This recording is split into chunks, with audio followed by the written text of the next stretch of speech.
আজকের গল্প হলো দুষ্টু বাঘ, লেখা উপেন্দ্র কিশোর রায়চৌধুরীর। রাজার বাড়ির সিংহ দরজা বাড়ির সামনে দিয়ে অনেক লোক যাতায়াত করত। পাশে লোহার খাঁচায় একটা মস্ত বড় বাঘ রাখা ছিল। যাদের সামনে পেত বাঘ তাদের ডেকে বলতো, ও দাদা, একটু খাঁচার দরজাটা খুলে দাও না। আর লোকেরা বলতো, ওরে বাবা, পাগল নাকি, এ কাজ কেউ করে? এইভাবে 2-3 জন লোক যায়, সবাইকেই বাঘ বলে। ঠিক এমন সময়ে একদিন এক ঠাকুরমশাই ওখান দিয়ে যাচ্ছিলেন। বাঘ তাকে ডেকে বলল, ও ঠাকুরমশাই, শোনো। কি হয়েছে? আমার এই খাঁচার দরজাটা একটু খুলে দাও না। প্রণাম প্রণাম ঠাকুরমশাই। তখন ঠাকুরমশাই বলে, বাবা, তুমি তো বাঘটা বড় লক্ষ্মী বাঘ, আচ্ছা একটু খাঁচাটা আমার খুলে দাও না। আচ্ছা ঠিক আছে, দাঁড়াও, খুলে দিচ্ছি বলে সেই ঠাকুরমশাই বাঘের খাঁচার দরজাটাকে খুলে দেয়। আহ, তুমি আমায় বাঁচালে ঠাকুর, কিন্তু তোমাকে কে বাঁচাবে বলো তো? মানে, তুমি যে বললে খাঁচার দরজাটা, হ্যাঁ তোমার উপকার করলাম আর তুমি বলছো আমায় খাবে? হ্যাঁ খাবো তো, উপকারীর প্রতি এমন কাজ কি কেউ করে? বাঘ বলছে, করে বই কি, এমনটা সকলেই তো করে, যে যার উপকার করে সেই তার অপকার করে। আচ্ছা বেশ, ঠিক আছে, আগে 3জনকে সাক্ষী রেখে তারপর। তখন বাঘ বলে, ঠিক আছে চলুন দেখি 3জনের সাক্ষী আপনার কি কি বলে। এইভাবে বাঘ আর ঠাকুরমশাই 2জন হাঁটতে হাঁটতে যায়। যেতে যেতে এক ক্ষেতের মাঝে একটা আলের সামনে এসে দাঁড়ায়। ঠাকুরমশাই সে আলকে জিজ্ঞাসা করে, ও ভাই আল, শোনো, দেখো এই বাঘটা খাঁচার মধ্যে ছিল, আমি ওর দরজাটা খুলে দিলাম, এখন সে বলছে আমায় খাবে, এটা কি উচিত? তখন আল বলে, হ্যাঁ এটাই তো উচিত। দেখুন, আমি 2 ক্ষেতের মাঝ বরাবর ধরে দাঁড়িয়ে আছি, যাতে এক জমির ভাগ আর এক জমি কেউ না নিতে পারে, কিন্তু তারপরেও আমাকে আরও কেটে কেটে জমিটা বাড়িয়েই নেয়।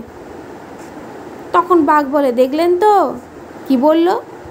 ঠিক আছে ঠিক আছে, এখন আমার 2জন সাক্ষী বাকি আছে। এই বলে ঠাকুরমশাই আরেকটু এগিয়ে যায়, গিয়ে দেখে একটা মস্ত বড় বট গাছ। তখন ঠাকুরমশাই বলেন, ও ভাই বট গাছ, দেখো বাঘটা খাঁচায় বন্দি ছিল, আমি বাঘটাকে খাঁচা থেকে মুক্ত করেছি, এখন সে বলছে আমায় খাবে, এটা কি ওর করা উচিত? তখন বট গাছ বলে, হ্যাঁ এটা তো করাই উচিত। সে কি, দেখুন আমার এত বড় মস্ত বড় আমার বট গাছ, এই ছায়ায় এসে মানুষ বসে, এখানে বিশ্রাম নেয়, আবার আমাকে খোঁচা দিয়ে আঠা বের করে, সেই আঠা আবার পাতা ছিঁড়ে নিয়ে গিয়ে শিশিতে ভরে রেখে দেয়, তাহলে আমার কষ্ট হয় না? তখন বাঘ বলে, শুনলেন তো? তখন ঠাকুরমশাই বলে, ঠিক আছে, এখনও তো আমার একটা সাক্ষী বাকি আছে। একটু দূরে যেতে গিয়ে দেখে একটা শিয়াল দাঁড়িয়ে আছে।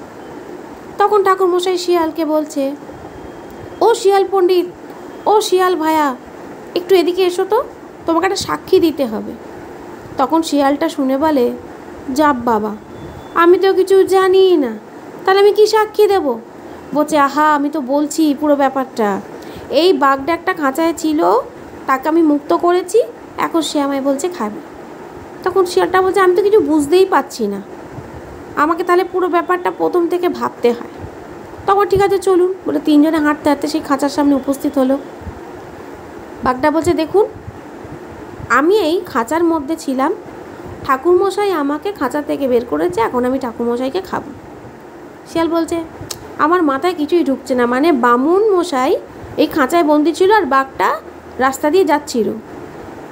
এই শুনে বাঘটা তো মহারাই গেল, বলছে, একটা থাবড়া মেরে তোমার মুন্ডু ঘুরিয়ে দেবো, বুঝতে পারছো না?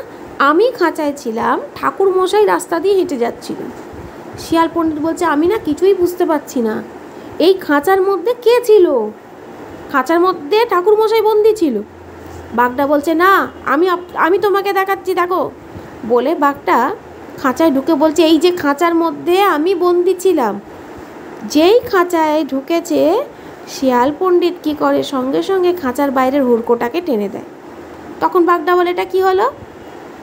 তখন পণ্ডিত মশাই বোঝে, আরে তোমার তো হেভি বুদ্ধি শিয়াল পণ্ডিত ভায়া, তুমি তো ঠিক কায়দা করে জব্দ করে বাঘটাকে আবার খাঁচায় পুরে নিলে। তখন শিয়াল পণ্ডিত বলল, দেখলেন তো, আমি ওই জন্যই ইচ্ছে করে প্রথম থেকে বলছিলাম যে আমি কিছুই বুঝতে পারিনি, আমায় প্রথম থেকে দেখতে হবে। এটাই সারমর্ম, যে দুষ্টু লোকের কখনোই উপকার করতে নেই।